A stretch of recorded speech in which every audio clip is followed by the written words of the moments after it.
Roses are red, violets are blue. Here's Michael Collins, Village of Mamaroneck Poet Laureate, to talk with me and now you.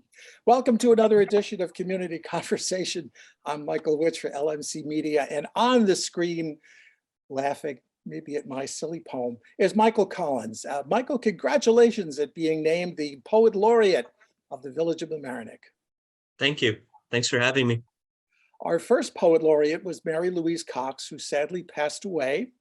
And as I understand it, a committee formed by the Arts Council selected you, among others, as the new Poet Laureate. And what does it mean to be a Poet Laureate anyway? Well, the way I understand it, it's usually someone who just promotes poetry in whatever community, in whatever way, kind of meshes with, the people who live in that community. You are not that Michael Collins, who's a former astronaut, nor are you the Michael Collins from Ireland. You are Michael Collins from Mamaroneck. You live in Mamaroneck with your wife and child, and 2 children. 3 children. Okay, 2. 2 children. Sorry about that. I've read online that your poems have appeared or have received, Pushcart Prize nominations and appeared in more than 40 journals and magazines. Your latest collection, you told me earlier, is titled Appearances. And if people wanted to contact you for questions or they had something they wanted to talk poetry about, the best way you suggested was your email. So I think we've got your email online, and that's the way people should reach you, correct?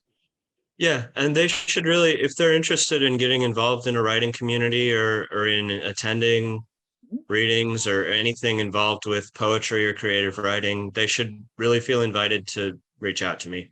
I'm eager to meet more people who share those interests and see what kinds of things they're interested in participating in.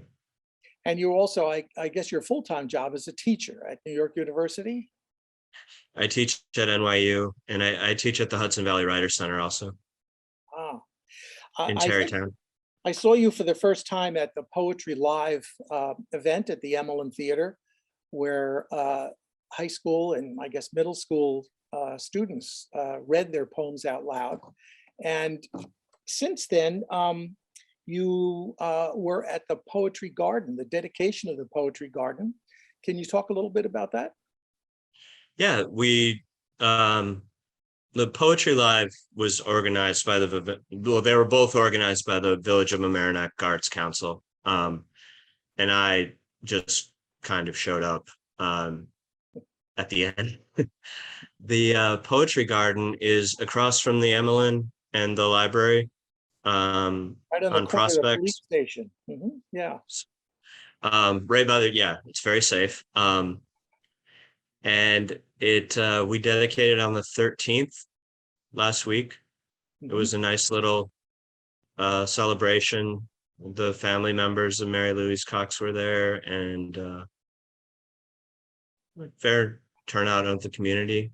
And it's a great place to sit, and there's sculptures, really nice layout of plants and flowers, and it's a wonderful space. And you told me that you have an idea that you're proposing to the Arts Committee for poetry picnics. I think we're, sorry. Yeah, I think we're going to try and do that in June. And it still needs to go through the committee, but I think those will probably take various forms. There's also going to be a reading in the Poetry Garden from the class that's been happening at the library or through the library that Elizabeth O'Rourke's been teaching. So those will both be things to look for in June.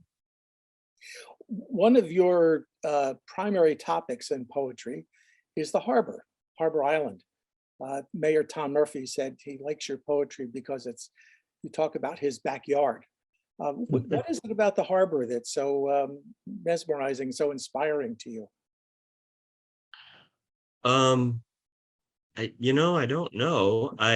For the first few years that I lived here, I was mostly in the city, Mhm. 6 days a week. So the only thing I knew about Mamaroneck was that if I walked down this street far enough, I get to the train station. Um, and then when I discovered the harbor, there's just endless discoveries of different, because it's not just water, there's all kinds of human activity going on Mhm. and wildlife. There's a wildlife sanctuary. And um, so it always had something new to show me and teach me.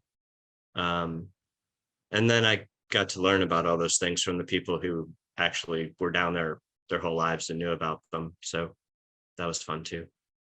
I asked you if you would be willing to read one of your poems to our audience. Do you have something ready?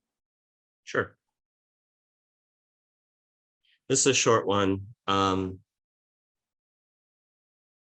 really enjoyed writing about the harbor in the winter. Um, Not exactly peak tourist season, but so this one's called Winter. This is the one I read at the dedication of the poetry garden. I imagine I could walk across the harbor. Water whispers through just a few unfrozen pools. The waves have transmigrated to the bright white shore, rhythmic gusts plucking swirlings of sundancing snow, sweeping them over smooth banks while tickling my face. The poet remembers a time before making forms of words to reflect nature's consciousness back to his snow angeling child incarnation. The no longer green swamp grass cannot really be deceased, just this season's brown version of itself. Precipitation has repainted every tree with shimmering leaves, creations recreating one another, being recreated, patient, place where I see as my soul, world rebuilding me. Beautiful imagery and beautiful words. Is poetry meant, is it different to hear a poet read poetry as opposed to reading it in print? Usually, Mhm. um, you get a sense of how they hear the music in the poem. Mhm. Um, they're It- both equally valid, useful aesthetic experiences, but they are different. yeah. Is poetry anything that's, well, not prose, I guess?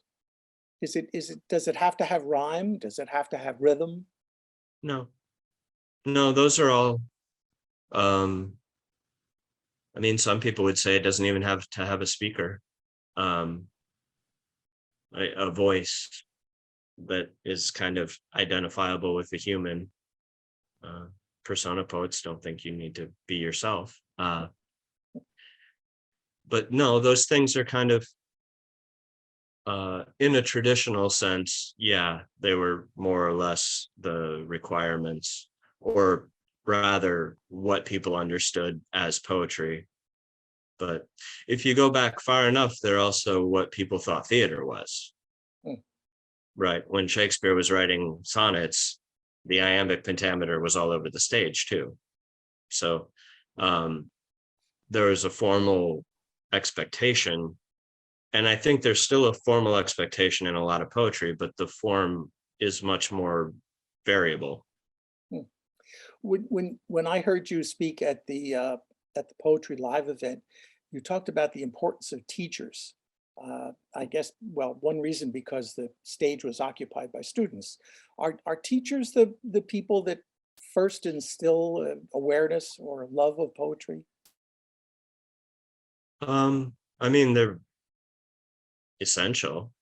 Yeah. Um, Teachers of poets take a lot of forms. I mean, you're interacting with a teacher every time you open a book of poetry, Hmm. um, in terms of modeling or providing someone to rebel against. But I think, mentors and people who create classroom spaces, however you think of a classroom, um, where people can work on creative projects together are wonderful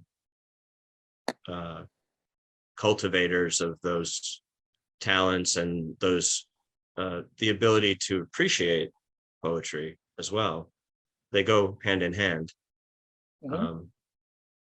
I didn't really, that was the first poetry live I'd been to. I didn't know there was so much poetry in our school systems here.